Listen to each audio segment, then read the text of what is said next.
It's all good. I want to welcome on into the program Jonathan Fahey. Jonathan, always great to have you on Nashville's Morning News. And man, Jonathan, so much to talk about. First of all, of course, I was, before you came on, playing some audio from the big Kamala Harris speech last night at the Ellipse. So we'll get to that. But I do want to get your opinion, of course, on the biggest news story of the day, which is Joe Biden calling Donald Trump supporters garbage. And here's the audio. And if I could, Mason, you're batting 1,000. Mason, can I get my audio up, please? All right. My home state of Delaware. They're good, decent, honorable people.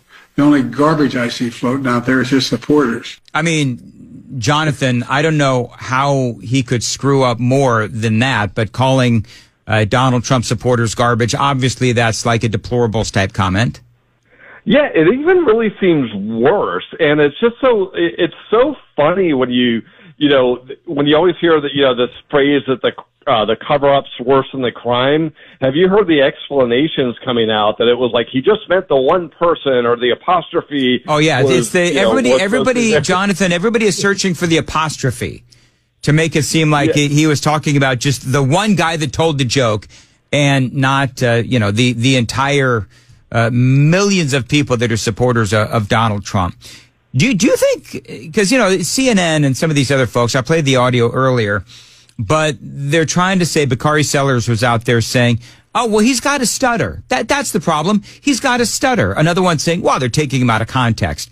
There's no stutter, and I just played the context. Yeah, it's so funny how the mainstream media thinks it's a bigger story that a comedian that no one had ever heard of, at least I had never heard of, told a joke that was, arguably an offensive joke.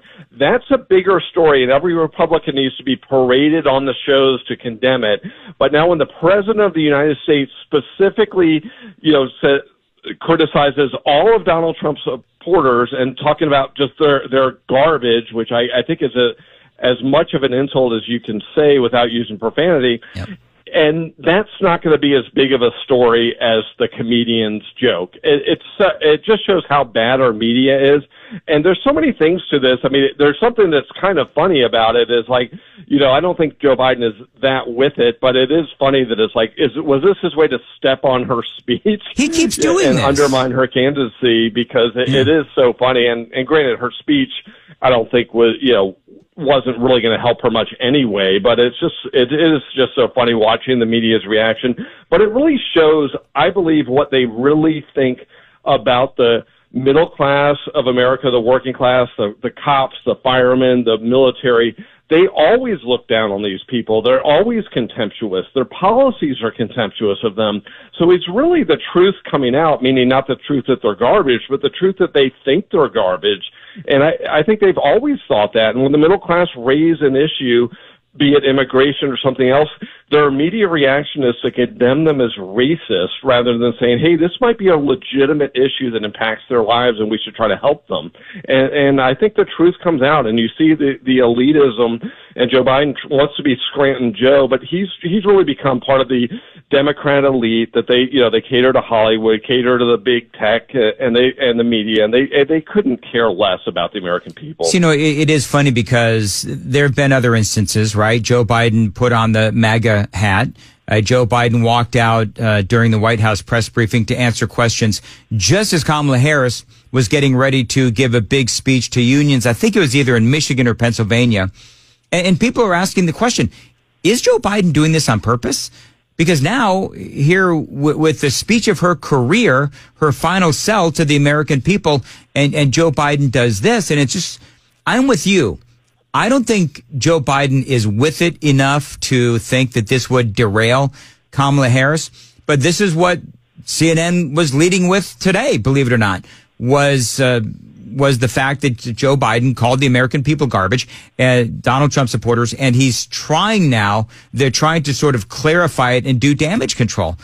I don't think Joe Biden did this on purpose. I think the man is a walking disaster at this point. And speaking of a walking disaster, let's talk about Kamala Harris's speech, because I thought it was interesting where she had really one unifying moment. America, I know the vast majority of us have so much more in common than what separates us. I know it. So she's trying to say that she's going to be a president for all Americans, but I find it kind of difficult to believe that when the vast majority of your speech was demonizing Donald Trump and telling lies about Donald Trump, it's a little hard to accept that, reach across the aisle kind of a thing that she's going for. Yeah, I think it falls flat, and I just really don't understand why they are just beating this January 6th drum, how awful Trump is so much, because I think whatever mileage they can get out of it, they've already gotten it. I just don't know that they can get much more out of it. And the weakness is her, and maybe that's it. They don't have an affirmative case for her, or it's so laughable and I think that's part of the reason these papers won't endorse her. They have to, not only criticize Trump, but they have to write an affirmative case for her, and they just can't. But yeah, you do wonder, and Joe Biden did that when he ran, when he was inaugurated. It's like, let's unify the country, but I'm going to condemn the other half of the country. And I think it falls flat. The theme just doesn't work. You look at these campaigns, you have, Trump with the Make America Great, Biden with Hope and Change, and Kamala's campaign at the end of this is going to be joy and Hitler, and it just doesn't work together. It's an incoherent theme, and it's such a joke that it's like she would be better off being, at this point, just trying to, go with the platitudinal nonsense that she can sometimes, say, and just leave the other stuff alone, because then people could say she had this unifying message, and it was, talked about all of these, how much she loved the American people. But I think they can't help themselves, and they don't really love the American people. I think that's with Biden's comment, and with her, that's the underlying theme. They are contemptuous of people that they disagree with. Yep. Their first reaction is question the motive. They never say, hey, you have a legitimate point on your side. I disagree, but that makes sense. It's always, you're racist, you're sexist, you're homophobic, and that's all they can do is divide people against each other, and that's the Democratic Party in a nutshell. It's a bunch of special interest groups that aren't really aligned other than their sort of this hatred of white men or hatred of men, and that's what brings them all together. So, that's all they really have, and I think it's going to ring. I don't think it's going to, work for them next week. I mean, who knows? It remains to be seen, but I just think the campaign is, seems to be flailing, at least for the last few weeks. Well, there seems to be, number one, just based on her speech last night, there's a lot of hatred, and there was a lot of lies as well. I will always tell you the truth. And that, of course, is such a laughable comment considering all the lies that she has told about, as I mentioned in the previous segment, Biden's cognitive decline, the border being secure, lying about her policies then and now. She also, of course, lied about the Border Patrol whipping Haitians. Just this mountain of lies that she told and has been telling over the last many years, but also last night during this speech, she told a lot of lies about Donald Trump. And so it's just, as you said, platitudinal nonsense is what it is. Jonathan, Bucks County, Pennsylvania, we have a situation where the voting process is really sort of like gummed up, mucked up. And they're talking about 4-hour lines for people to vote. And what they did was they cut off the line early. So the line was supposed to close at 5, but they closed it at 2:20 or something to that effect. And so people are saying this is voter suppression. Now, the way that they call this a clumsy and time-consuming early voting option, where basically what they do is people can go in that day and ask for a mail-in ballot, fill it out, and then they turn it in that day. And each ballot, Jonathan, takes like 12 minutes. And so I guess my question is, did they not see this catastrophe coming? Yeah, you think you would see it coming if it takes that long, and everyone is, the early voting is certainly becoming more and more popular, particularly on the Republican end. The Republicans are, I think, catching up on this one. So, yeah, you think if this was somewhere else, like picture Atlanta or somewhere else, and we remember these stories that they call that voter suppression if people have to wait in line and things like that, and it's like a big story, and they want to make it a racial issue and stuff like that. So it is concerning that what I say, the good news on this, I think the Republican Party is so tuned in to issues on the front end this time and addressing them rather than after the fact, basically trying to address things after the fact, which is never going to be effective in an election. So I do think the good news is they're on top of it. They're addressing it. They're publicizing it.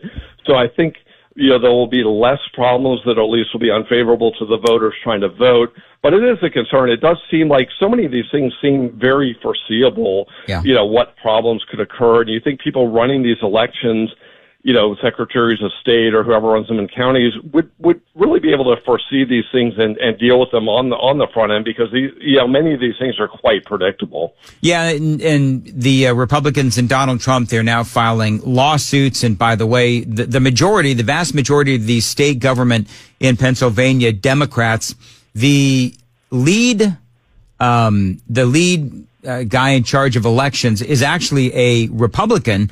His name is Al Schmidt, the state's top election official. Al Schmidt, a Republican, but also a guy who seems to be a really big time anti-Donald Trump kind of Republican. So there is that as well.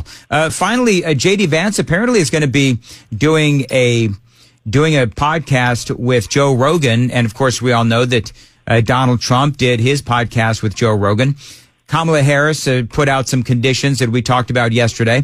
Rogan could only have an hour of her precious time, and Rogan had to go to her. Clearly, she doesn't want to do a podcast with Joe Rogan, but Donald Trump and J.D. Vance, they're all in. And I think this is going to be a big victory for Donald Trump. I think this may help him in the ultimate goal of getting into the White House again.